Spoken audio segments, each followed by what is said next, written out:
शिवसेना ठाकरे गटनेते संजय राऊत यांनी राज्यातील सध्याच्या राजकीय आणि सामाजिक घडामोडींवर गंभीर इशारा दिला आहे। ते म्हणाले की सरकारच्या धोरणांमुळे आणि काही निर्णयांमुळे राज्यात जातीय तणाव वाढत चालला आहे। योग्य वेळी पावलं उचलली नाहीत तर मोठ्या प्रमाणात जातीय अराजकता निर्माण होण्याची शक्यता आहे। राऊत यांनी सांगितलं की महाराष्ट्र नेहमीच सामाजिक सौहार्दासाठी ओळखला गेला आहे, पण सध्याच्या परिस्थितीत जनतेत अस्वस्थता पसरली आहे। त्यांच्या या वक्तव्यामुळे राज्यातील राजकीय वातावरण पुन्हा एकदा तापलं आहे। बघा, मुख्यमंत्र्यांनी सांगितलेलं आहे की सरसकट हा शब्द वापरलेला नाही।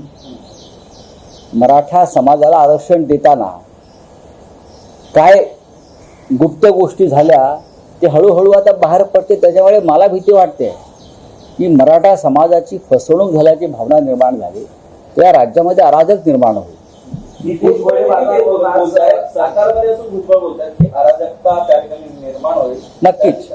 नक्कीच मला सारखं वाटतं या राज्यामध्ये जातीय अराजकता निर्माण होऊ शकते।